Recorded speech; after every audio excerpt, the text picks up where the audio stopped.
MOROVIS, Puerto Rico. There's no electrical power coming into this town. Since September 20th, the people don't have running water. One person, a teacher at the high school, heard the power won't be restored here until May. But that's not what's keeping the big high school in this town of 32,000 from recovering from Hurricane Maria. The Department of Education won't let the school reopen because of the downed power lines blocking the property, said Rita Jacino Del Pozo, principal of Jaime A. Calaza High School in MOROVIS Municipality, 45 miles southwest of San Juan. The Department of Education came in to assess, but that's it, she said. Military officials assisting in the hurricane response say it's just a matter of numbers. Higher density populations are going to get services restored sooner. But Jacino's daughter Victoria Calderon, a dance teacher at an elementary school in San Juan, was dubious. I don't know why it's taking the Department of Education so long, she said. My school is open with trees on the lawn. Maybe because it is a poor community or it is in the center of the island. People in the center feel very forgotten. Nearly 50 days after Hurricane Maria pummeled Puerto Rico, most major highways have been cleared. But except for the largest municipalities, many towns and villages are still without running water and electricity. In the interior of the island, where smaller, more remote villages are still struggling to get basic necessities, residents feel left behind in the slow recovery. Some are leaving the island in search of work or sending their children to the States. Others say they will stay and rebuild. In MOROVIS, teachers got right to work. They brought saws to clear fallen trees. 4 classroom walls came down during the storm and teachers have rebuilt them. Some students come in day after day to help with the cleanup. But no one has been able to clear the downed poles and heavy electric lines that are blocking the entrance to the school parking lot. When military trucks carrying pallets of water and meals ready to eat pulled in Tuesday, soldiers climbed on ladders and trucks to hold up the downed cables so the trucks could enter, something that has become more dangerous as power is slowly being restored around the island. A lot of teachers have reached out to the authorities but nobody is coming to help, said English teacher Carla Roman, who, along with the other teachers, wore new white t-shirts that said Yo amo mi isla, or I love my island. This is the biggest high school in MOROVIS and nobody has come out to help. If they just move them out, we can start. We want to work. We are just doing things ourselves, Jacino said. Helping their own twin brothers Bryant Yohel Ramos and Bryant Omar Ramos graduated Jaime A. Calazo High School 5 years ago. Both work as security guards, one at the airport, the other at the port. And both are specialists in the Army Reserves 390th Seaport Operations Command based out of Saba on the island's east coast. They were at home when the hurricane struck, Yohel with his parents and Omar in his house with his wife and 2 children. But within days of the storm, they were called to serve in the vast response effort.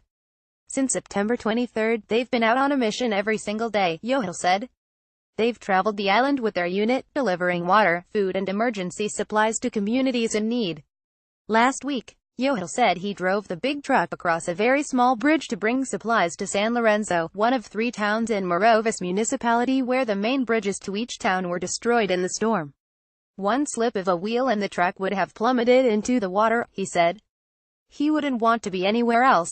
I am in my country, Yohel said. I am helping my people. Every single mission, I take it like it is my town. After the disaster, the Army Reserve was able to operate on an immediate response authority, jumping in to help out before the formal request from the governor made it through to tasking from FEMA, said Maj. Ruth Castro, a spokeswoman with the 1st Mission Support Command in Puerto Rico. But because of the enormity of the devastation, the assignment of these soldiers has been extended long after they would have handed off to other entities. You can see the heart of the Puerto Rican soldiers who lost everything and still put on a uniform and come to work, Castro said. They have a lot of love for their island and the people. For the Ramos brothers, when they had an opportunity Tuesday to help their hometown, it felt like something special. They initiated the mission after Omar received a letter and passed it on to his commanders. The principal was seeking assistance for people who lost everything. Yohel beamed with pride after he backed the Army green truck loaded with supplies into the parking lot of his old school, while his brother and another soldier held up the power cable. Friends and family hugged the soldiers, and one friend broke down in tears. She lost her job when the storm destroyed the business she worked for, Omar said. She was leaving Tuesday for the mainland, hoping to find work. I am doing my best to try and push more missions here, Omar said. It's easier to get stuff to big communities. Everyone is affected. The distribution coincided with an open house at the school. Jacinto couldn't open classrooms, but more than 400 of the 740 students and their families gathered at the covered outdoor gym as Jacinto and others made a presentation using a generator-powered microphone. "A lot of people are traumatized," Jacinto said. The trucks pulled up as the ceremony ended, surprising many, and quickly people formed a line that snaked across the parking lot of the school. Puerto Rican Army Reserve soldiers formed a line across the top of the flatbed, passing the cartons of MREs and packages of water bottles along until they were handed down to the next person on line. "This is a catastrophe where many of those responding to the disaster have themselves been impacted by it. I've been through a couple of hurricanes," said Capt. Joaquin Matias, Deputy Operations Officer for the 4th Sustainment Brigade, 4th Infantry Division out of Colorado Springs, who is originally from Puerto Rico. "It felt like an atom bomb hit."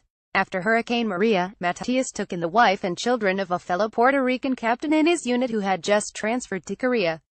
The captain had already turned in his house in Colorado Springs and had planned to send his wife and children home to Puerto Rico.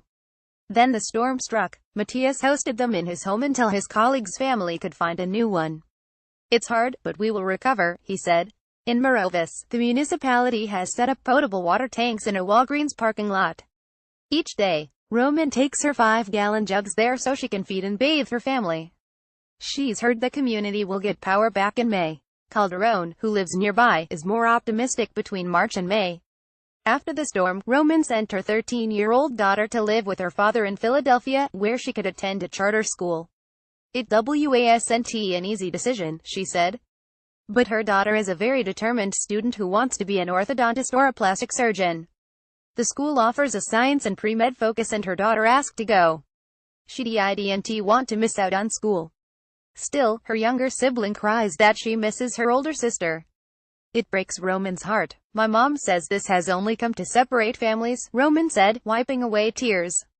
"It makes me sad." Castro, a Texan who is based in Fort Buchanan in San Juan with the 1st Mission Support Command, said she agonized in the first weeks over whether to send her children to their grandparents on the mainland after the storm.